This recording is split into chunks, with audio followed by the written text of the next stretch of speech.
I've got a couple of things to share with you today before I start my story. So I'm going to give you a little clue to what the story might be. Look, I've been in my garden and what have I found under the leaves? Yes, can you see? Got the most beautiful spiral shell, look. And he's stuck to the leaf at the moment. This is a garden snail and he likes somewhere nice and damp and murky to live. So I think he was under these leaves. So I'm going to pop him back after the story. So that's a little clue to our story today. And oh my goodness, this is so heavy. Oh, this is the biggest book I own. It's called an atlas. Do you know what an atlas is?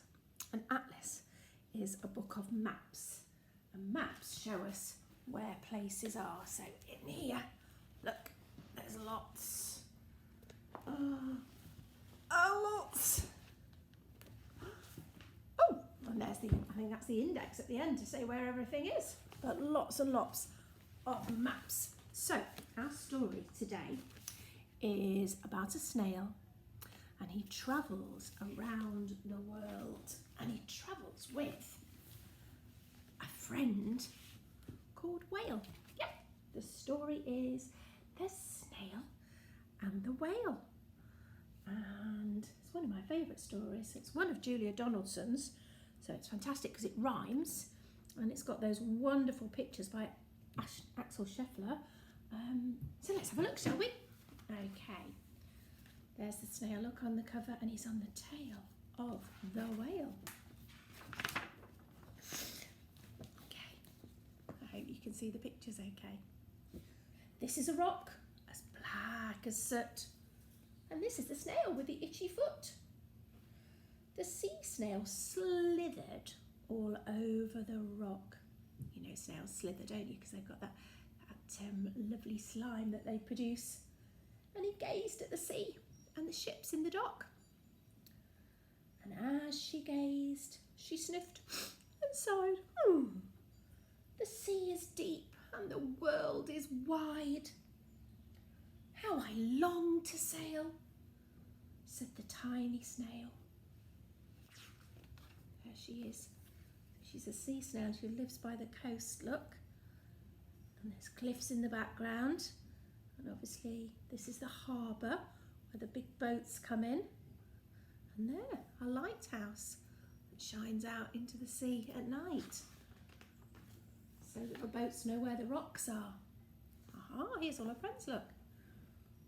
These are the other snails in the flock, who all stuck tight to the smooth black rock, and said to the snail with the itchy foot, "Be quiet, don't wriggle, stay still, stay put." But the tiny sea snail sighed and sniffed, and then cried, "I've got it, I'll hitch a lift." And this is the trail of that tiny snail, a silvery trail that looped and curled and said, look in this beautiful writing, lift wanted around the world. And there he is, done it all with his slime. And this, oh my goodness, he's huge, takes up all the page. This is the whale who came one night when the tide was high and the stars were bright. A humpback whale, immensely long, that means very, very long, who sang to the snail a wonderful song of shimmering ice and coral caves and shooting stars and enormous waves. And this, look, is the tail of the humpback whale. He held it out on that starlit night and said to the snail, "Come sail with me." And off they went. My goodness, where did they travel first? I think they travelled south, down to the Arctic, where it was cold and icy and where the penguins live. This is the sea, so wild and free, that carried the whale and the snail on his tail to towering icebergs and far-off lands. With fiery mountains and golden sands. This is a really interesting picture here, look. What do these fiery mountains called? Can you remember? They're volcanoes, aren't they? And the lava comes bursting out of the top. And here's the golden sands and the beach, the bay, and palm trees at the side. And a monkey climbing a palm tree just there. Oh, and a turtle ready to head out into the sea. Oh, what wonderful things that snail is seeing, hey? All things he'd never seen before. Look, 2 leaping dolphins. How beautiful. Oh, look. Whoa, that's a big one, isn't it? These are the waves that arched and crashed, that foamed and frolicked and sprayed and splashed. The tiny snail on the tail of the whale. He must have held on really tight, mustn't he? And these, look, we've gone down under the sea now. These are the caves beneath the waves, where stripy fish with feathery fins and sharks with hideous toothy grins swam round the whale and the snail on his tail. Watch out, snail, watch out, whale, there's sharks about. Wow, and up towards the top of the water again now, not deep, but up to the top. This is the sky, so vast and high. Vast means really, really huge. Sometimes sunny and blue and warm, and sometimes filled with a thunderstorm, with zigzag lightning, flashing and frightening the tiny snail on the tail of the whale. I think I might be frightened to cling on hard in those really, really bumpy seas. Calmer, look, back into a bay. Look, can you see the mountains in the background? Look, what's this bird in the sky? It's an eagle. I think this might be in the Americas. As she gazed at the sky, the sea and the land, the waves and the caves and the golden sand, she gazed and gazed, amazed by it all, and she said to the whale, I feel so small.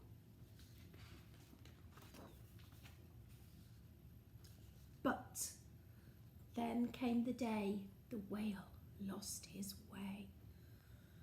These are the speedboats running a race, zigging and zooming all over the place, upsetting the whale with their ear-splitting roar, making him swim too close to the shore. Oh no, that's a disaster, isn't it? Oh my goodness. And this is the tide slipping away. So he's come in, look, there was all this noise and it worried him and he came in towards the bay. But the tide, the sea, comes in and out, and that's what's called the tides.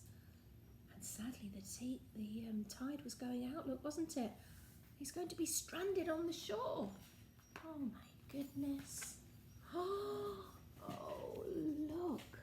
A whale shouldn't be there, should it? Shouldn't be flopped on the sand, it should be in the water. And this is the whale lying beached in the bay.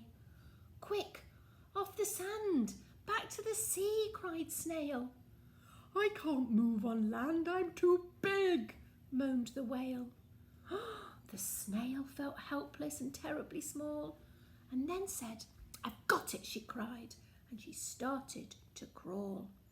I must not fail, said the tiny snail. She's determined, isn't she? What will she do to rescue him? This is the bell on the school in the bay, bringing the children in from their play. Oh, look at the teacher, she looks a bit cross, doesn't she? This is the teacher holding her chalk, telling the class, sit straight, don't talk.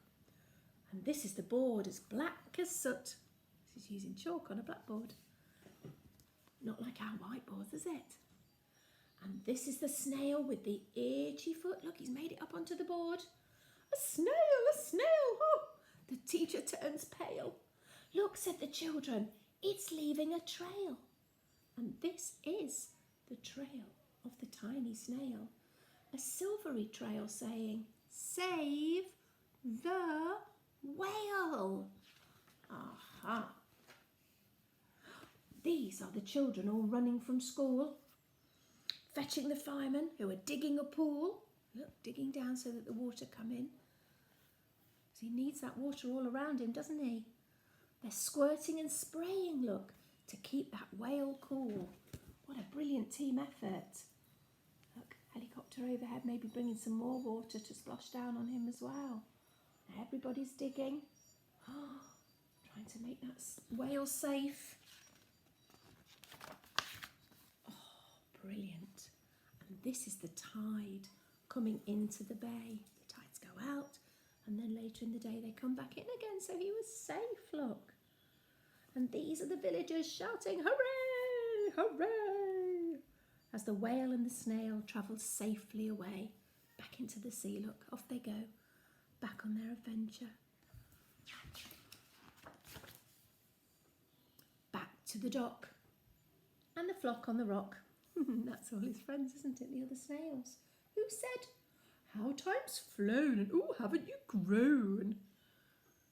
And the whale and the snail told their wonderful tale of shimmering ice and coral caves and shooting stars and enormous waves, and how the snail, so small and frail, with her looping, curling, silvery trail, had saved the life of the humpback whale.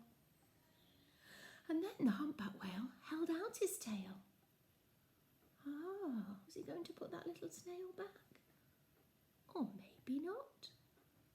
He held out his tail and on crawled snail after snail after snail. I think they want an adventure, don't you? Oh, look at that. Looks like when the sun's setting in the sky, doesn't it? Looks like the sunset. And they sang to the sea as they set sail on the tail of the grey-blue humpback whale. What a gorgeous story. Look at all these little creatures here stuck to the rock. They're limpets, little shells with creatures beneath it, just like our snail does. I hope you enjoyed that story. I don't think that our snail will want to go on a journey around the world. But I thought it might be really nice this week if we did lots of our activities about the snail and the whale and some of the things that they saw, and maybe learn a little bit more about this big world all around us. I know our worlds seem a little bit little at the moment, don't they? But through books and things and atlases and maps, we can explore, can't we? Other places. So have a look on the website for this week's activities. And take care, everyone. I look forward to seeing you soon. Bye-bye.